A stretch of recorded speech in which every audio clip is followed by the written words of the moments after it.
The Innovators Network. Welcome to the Killer Innovation Show, the longest continuously produced podcast in history. Each week, Phil McKinney brings you the insights and strategies to amplify your creativity and innovation skills. Here's your host, Phil McKinney. Welcome to the bus. We are still here in Richardson, Texas. We've had a great opportunity to engage with the local community, local leaders, politicians. Around a week here in Richardson, Texas, around autism.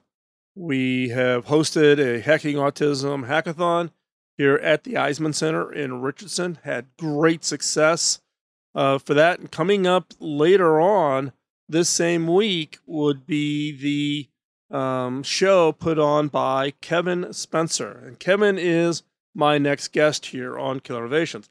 Kevin is an illusionist. He's a magician. This guy is amazing. And as an engineer, every time I see his act, see him do things, I'm always trying to decipher how he did it, and he fools me every time. But Kevin's different. Kevin, as you'll hear in the interview, talks about his own personal journey to where he is today, where now he has a certification of autism studies. He's got a master's in education and arts and interdisciplinary education. He is known as the Kid Whisperer. I've seen him walk up to kids who are autistic and immediately connect and immediately have a conversation. Kevin has developed a series of therapies based on illusion, magic tricks, teaching these kids magic and having a therapy impact on these kids. And it is eye-opening. And Kevin talks about how he came up with the idea and how he tried it out and how he tested it. And now the success he's got. He has programs for therapy that are medical. They've done the research. They've proven. As an example, he talks about in this interview how people have tested the use of magic to reduce the stress for children going in before surgery, and how much that has reduced stress. He's also used it in the classroom. He has a classroom curriculum. If you're a homeschooler, he has programs specifically for homeschoolers. He travels the world. He is in Richardson this week, partnering with the city of Richardson, partnering with Hacking Autism to show and be in the school systems here on the use of illusions and magic and the impact that it can have on not only therapy, but unleashing creativity and innovation in children, specifically the autistic. So with that, we're going to jump into the show. But before we do that, got a favor to ask: like, share, and follow. Like today's episode, share it with somebody you know, and follow us on social media. And with that, let's jump into this week's episode of Killer Innovations. This episode is sponsored by Zoom. With Zoom, you can streamline your communication, collaboration, and creativity all in one place. Zoom is the market-leading platform that provides video meetings, voice, webinars, and chat across desktops, phones, tablets, and conference room systems. To learn more about Zoom and sign up for your free account, visit killerinnovations.com/Zoom.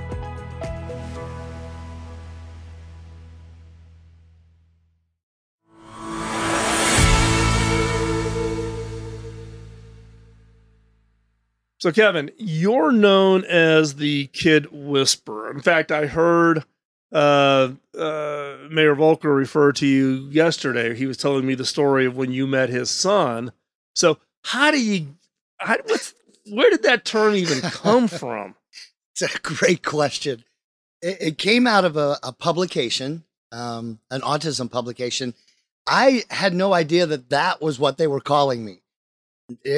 When the publication came out and I read the title and it said The Kid Whisperer, I was like, oh wow. I don't know what it is. There is something about kids, especially kids with disabilities, that I'm just really naturally drawn to. And I can pick them out across the room. It's just something in my radar that just goes, I should go talk to that person. And they're very open. I mean, I can sit down and I don't know if that's something in my personality, if it's something, I don't know what that is. But once I sit down and just start talking to them, it just seems they relax, they open up. I have had so many teachers. It was actually a teacher in that article who called me the Kid Whisperer. I had been in her classroom in Ohio working with several groups of middle school kids on the autism spectrum. And she came up afterwards and she was like, how do you do that? And I'm like, how do I do? She's like, you just come in and they just open themselves to you. How does that happen? I'm like, in my mind, I'm thinking, don't they do that with everybody? Because I don't have anybody in my family who has autism. I haven't been exposed to it in the last 10, 15 years quite a bit. So, but how did you get involved with autism? That's a great question. It's going to cause me to go back a little bit to lay that foundation. So I'm a magician. That's my job. And early in my magic career, I had a really bad automobile accident. Hit by a tractor trailer. Ended up in neurological intensive care with a closed brain injury and a lower spinal cord injury. Tough time. Long-term rehab was really frustrating for me. I needed to rebuild my motor skills, the sequencing of my thoughts, so many different areas that were impacted by the accident. And traditional forms of therapy were really frustrating. I didn't find them motivating. They were too repetitious. So it's all the things that you did not like your PT. I did not like my PT. I've had some conversations this week with Phil Nelson about my experiences with physical therapists. I think what the bottom line was, as a long-term client, motivation was really tough. But I needed to stay motivated in order to regain all those skills. So when I was released into my day program and got back home again, the first thing I did was go to my magic books and pick up some of those things I learned when I was 9, 10 years old. Because what's frustrating is if you're in therapy and they're saying, okay, Kevin, here's what I need you to do. Pick this marble up and drop it in this glass. But your fine motor skills are so bad that you can't do that. There's absolutely nothing about that experience that's motivating. What it does is it reinforces in your brain just how broken you are. It tells you what you can't do, not what you can do. Exactly. And so you find yourself focusing on what you can't do rather than finding those things you can do.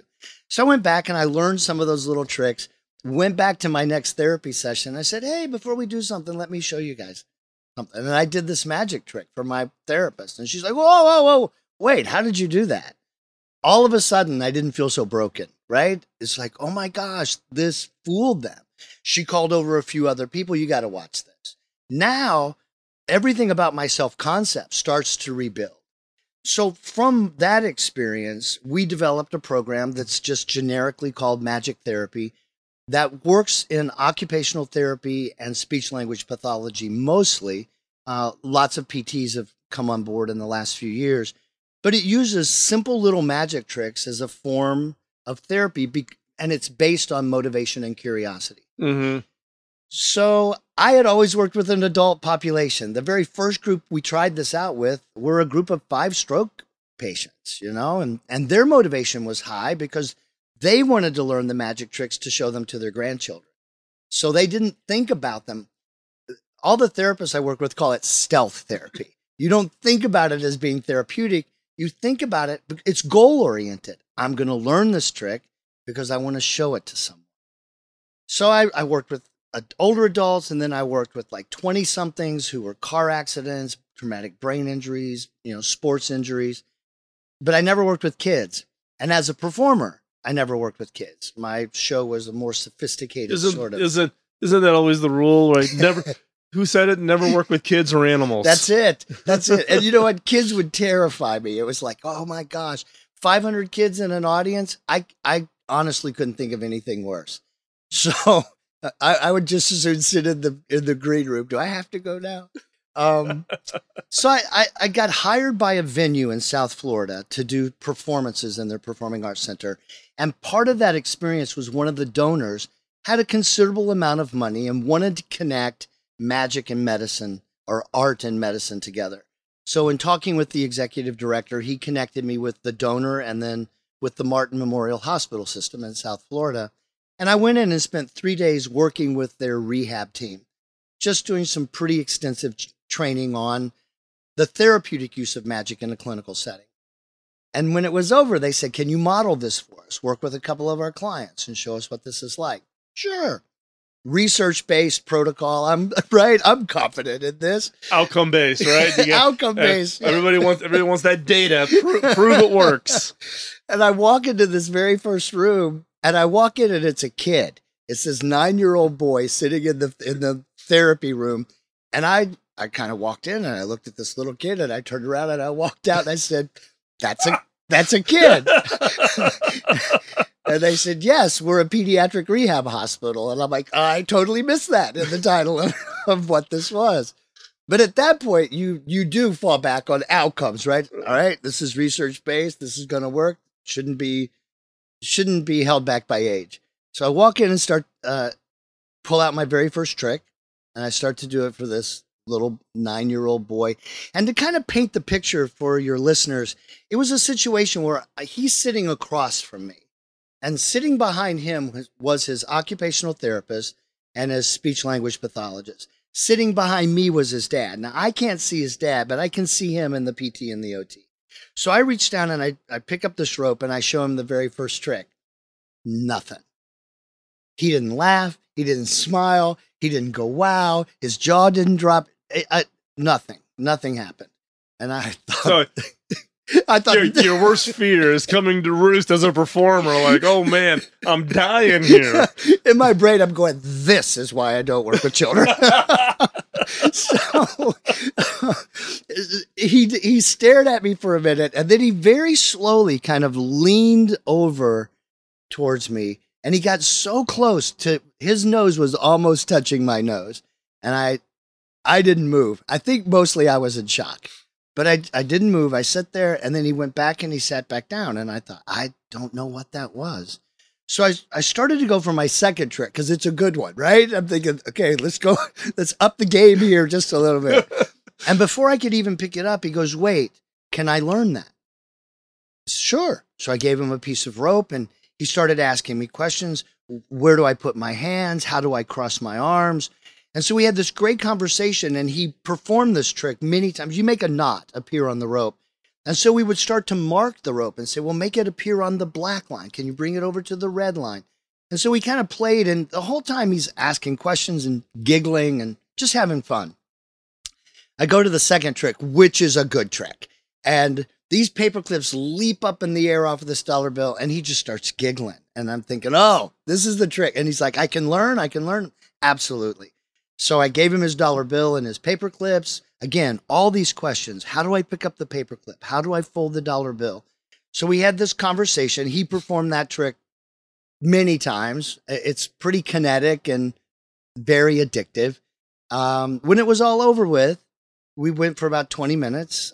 He stood up and just very awkwardly slapped me a high five and left the room with his occupational therapist. And I was just sitting there, and I'm looking at his speech path, who's also just sitting there, and I'm trying to figure out what just happened. And in that silence, I could hear his dad behind me, and his dad was crying. And as I stood up, his dad just grabbed me and gave me this enormous hug and said, that's the first time I've ever heard my son speak. Oh, jeez. Yeah. And it was, for me, it was the first time I heard the word autism. And that little boy changed my life. I started to think, what just happened here? What was this? You know, at what level did this magic touch him? And at what level did this kid just wreck my soul, right? And then that was the beginning.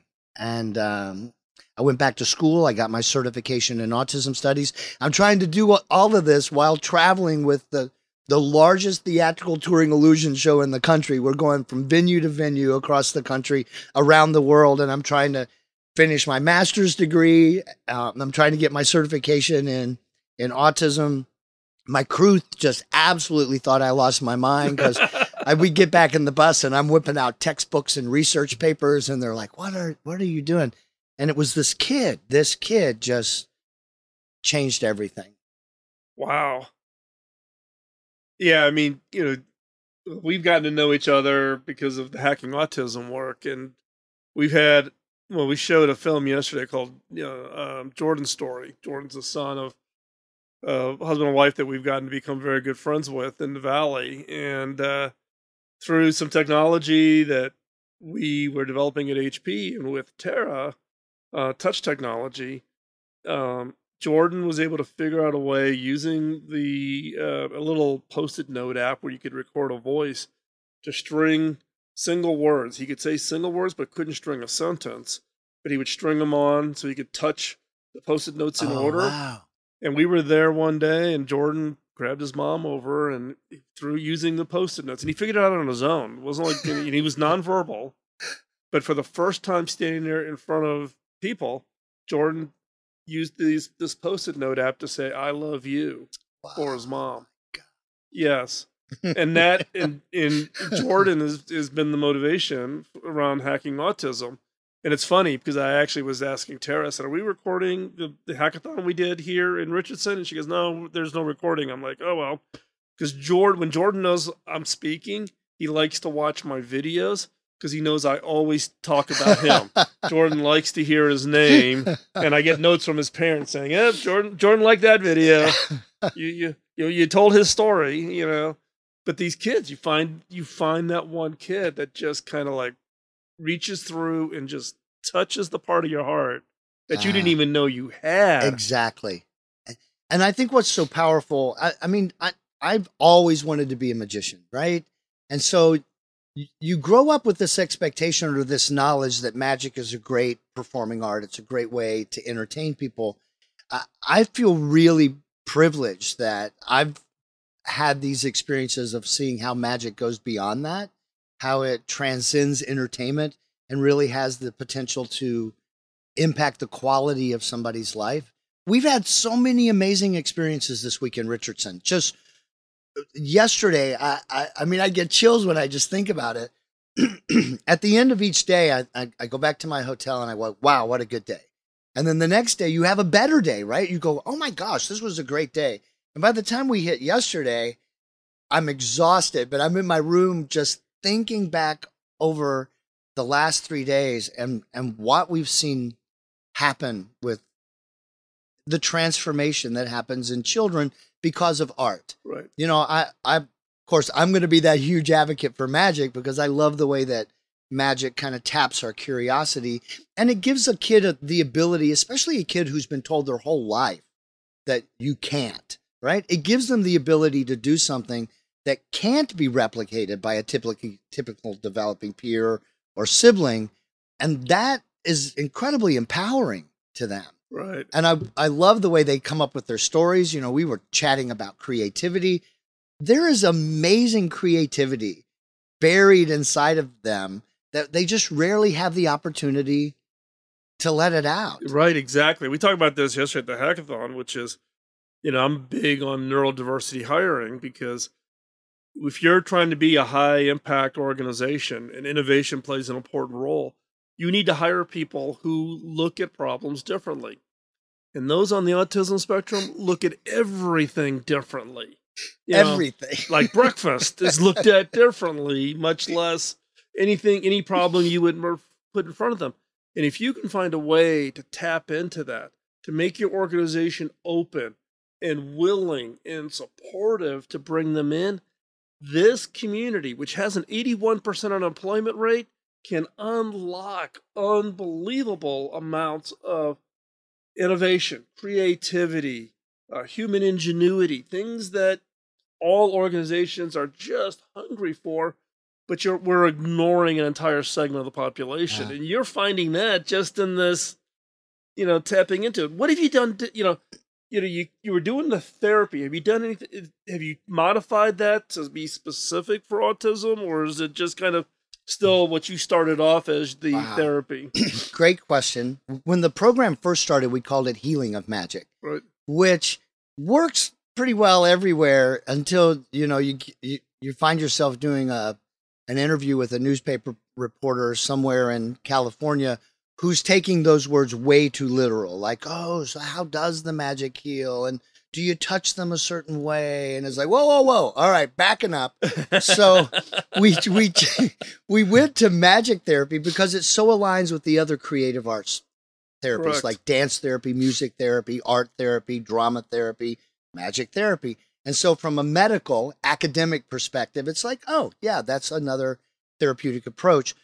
So what we did for kids, we have the magic therapy program. We kind of morphed it into another program called Hocus Focus. And Hocus Focus was really designed for schools, homeschooling, or for a school system, where every magic trick in the program works with the OT and the speech path to address the objectives of a kid's IEP, individual education program, that are functional. They're functional skills. But every magic trick is now also connected to a common core standard of learning in math, science, language arts, or history. So the teacher in a self-contained special education classroom can use this magic trick to deliver academic content. And then the OT and the speech path can use the same trick and reinforce those things to work on the functional objectives that are a part of a kid's IEP.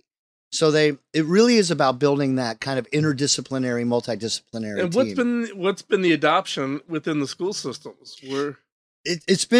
So we talked about data-driven, Right. outcome-driven. The arts in general, I think, academics are so quantitative and data-driven. Artists are pretty qualitative. And, when you say, how do you measure the impact of what you do as an artist? And, every hair on the back of your neck goes up a little bit because, oh my gosh, art is subjective and it's an individual experience. And how can you measure that? But I also recognize that as a magician, data is pretty important. If I'm going to throw my body through the whirling blades of an industrial fan, I really want to know that's going to work 100% of the time. So data kind of means something to you. So part of what I really wanted to do for teachers is demonstrate to them that you can measure the impact of a performance art-based curriculum. So a couple of years ago, I worked with a colleague and we developed and psychometrically validated an assessment instrument for teachers that allows them to measure the impact of an arts-based approach in cognition, motor skills, communication, social skills, and creativity. Once we launched that ability to measure it, the adoption rate of the Hocus Focus program increased dramatically. We have several school districts, dozens of school districts in the U.S. Our biggest markets are outside of the United States, where surprisingly, they have a different value of the arts in their society. So I have some pretty big programs in Russia, Germany, Poland, several countries in Africa, Scandinavia, big programs in the UK and in Ireland. So it seems like it's been more accepted outside of the United States. Do you think that's okay? We're gonna take a rabbit hole now that you've opened up that door, because I'm a big proponent that we need to bring back the arts into the education system. I was working with the this is over a decade ago, the woman who was equivalent of the Secretary of Education for Singapore. And Singapore was trying to change their economy. They wanted to move to this creative economy.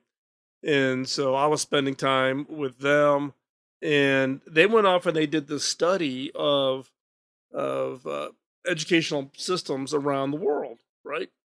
And she gets back to me and she goes, we want to model it after the US. And I'm kind of like, really? Why? She goes, well, not the US education of today, the US education of the 70s. And I'm like, why?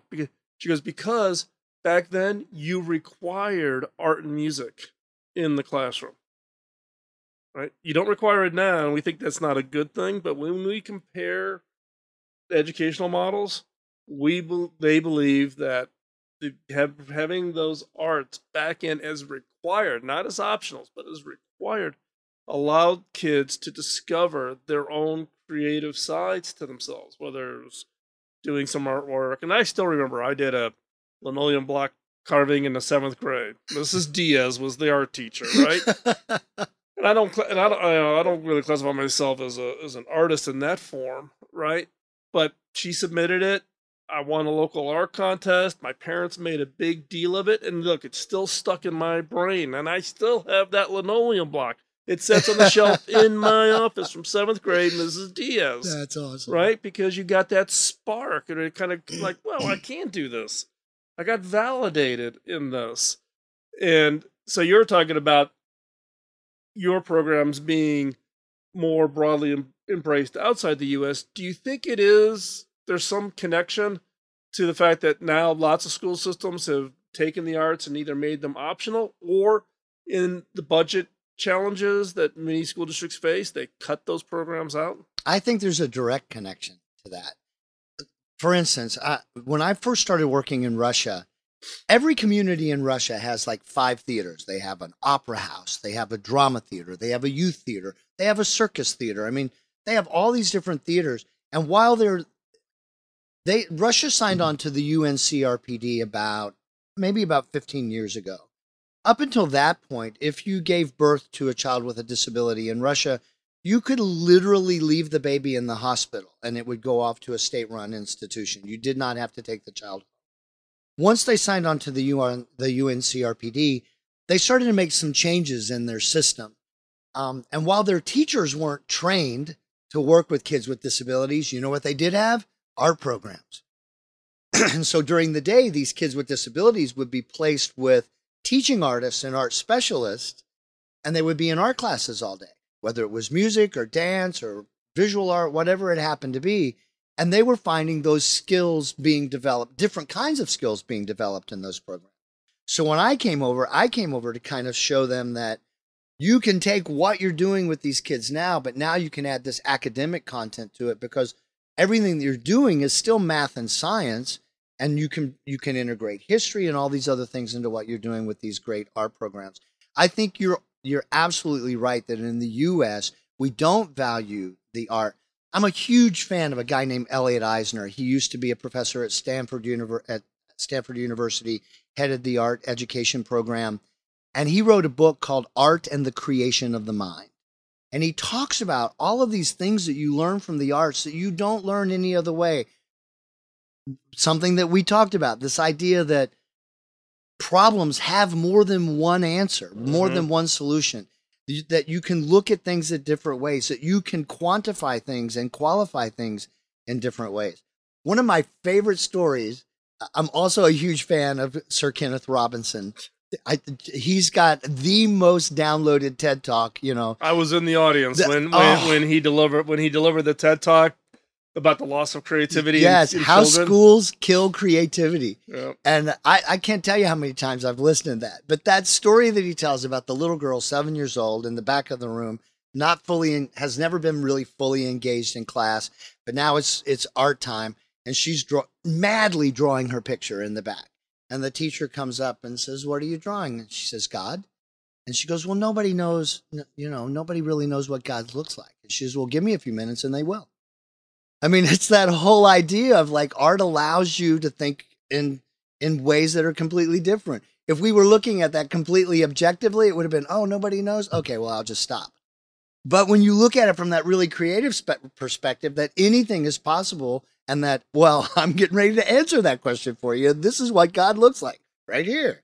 I think that kind of thinking we've lost because we don't allow kids to experience art in the way beyond, hey, let's come in and. Well, I've seen it even like with my grandkids, Liam, my oldest daughter's oldest son, during the whole COVID shutdown, right? But they're homeschooled. All of my kids we homeschooled all of our kids. And then Tara's homeschooling her two. And they got locked into this guy who does it over lunch hour, teaching art, teaching drawing. And Liam just became addicted to this thing, right? He was like, he would go nowhere without his notebook and his pencils. He would, you'd find him over in the corner. Everybody else is like watching a movie. Nope. Liam's working on a drawing or whatever. And you just saw just this side. I mean, he's a very creative kid. But you saw this something in this spark that just got lit in this kid. So Question for you with regards to, your program, and we're here in Richardson for the Inclusion is Magical this week. We did the hackathon. You've got your show tomorrow afternoon at the Eisman Center. So long term, with these kids that kind of get turned on to this, what have been some of the outcomes of that? I mean, I know Ryan, I was talking with Mayor Volker last night, and he was telling me that you showed Ryan, his son, the rope trick. And Mayor was pretty comical about Ryan. Was like, he was determined he was gonna do this trick. But is it something that you see that sticks with the kids, meaning that becomes part of what their kind of way of thinking? Yeah. I think what we learn, what I hear most from parents, right, is that in the process of learning a magic trick, so I'm going to tell you why I love magic so much in this process. Magic works in two different ways. It's about learning the moves to execute the trick, but that makes it very different. If you learned a song on the piano, you could sit in your music room and you could play that song on the piano and it would be fine. You could play that for yourself. Or you could sing for yourself, you could draw for yourself, or you could dance for yourself.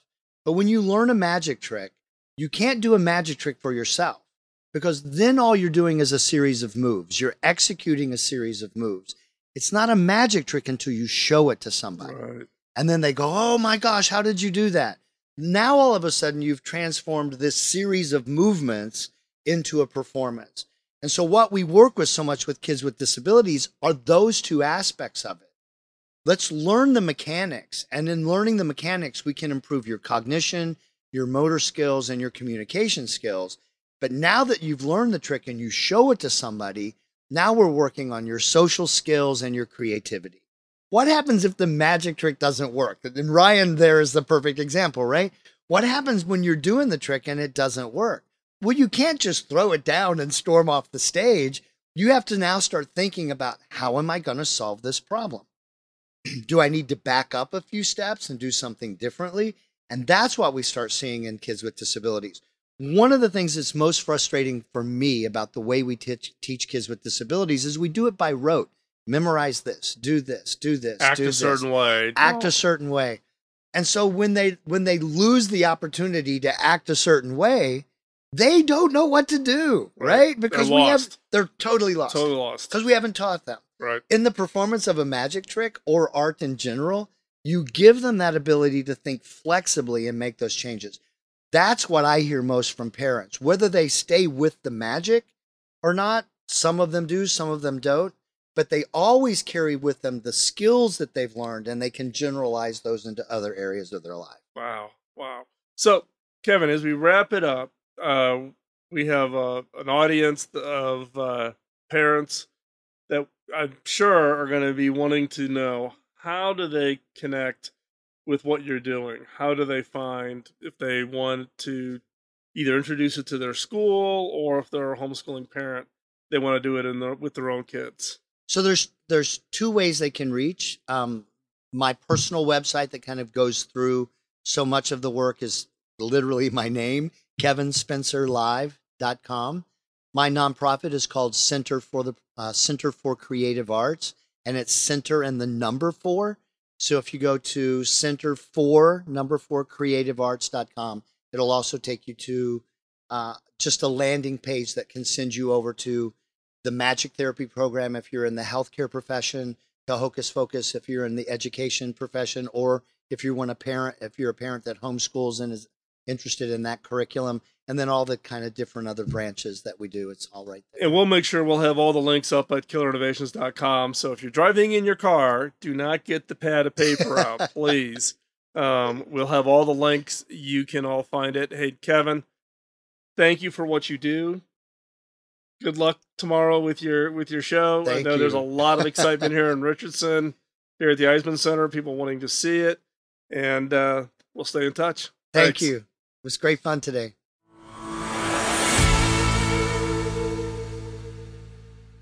Isn't Kevin's story absolutely amazing? Hearing about the impact that he's had in creating something out of a passion he had, his own experience after his tragic accident in therapy, and bringing that all together. I think it's like one of the best, if not best example I've come up with personal experience leading to a highly creative, innovative approach to therapy and the impact that it has. And I'm particularly given that Kevin, myself, my daughter are all very focused in the autism community. And my daughter and I run the nonprofit hackingautism.org. Kevin has his programs. We've come together in Richardson this week for Inclusion is Magical is the name of the week here in Richardson, coming together as a community to focus on what can be done to support, enable, and change society to be more accepting and more open to those that are on the autism spectrum. So hopefully you enjoyed that show and greatly appreciate. Again, we value your time. If you got feedback on this show or other shows, let us know. If you know somebody, whether it's your own family, extended family, somebody that has someone in their family that is on the autism spectrum, why not share this show? Send them the link. Encourage them to listen to it. Listen to Kevin's story, but also follow the links we'll have over in the show notes to his materials so that you can take advantage of it. Take it into your school system. It's not just for those that are autistic. It has obviously a huge benefit there, but it's also a way to change the educational model, as Kevin talked about in the interview. So share this show with somebody you think, if it's a teacher, a therapist, somebody working with children. Take advantage of the materials that Kevin has out there. I cannot say enough about Kevin and the work I've seen him do in the classroom and in the programs that we are jointly involved in. So please share that. And with that, we are going to sign off. We do appreciate your time, but we will be back soon with another episode. Bye-bye.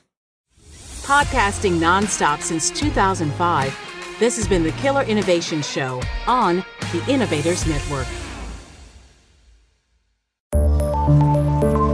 This show is distributed by the Innovators Network.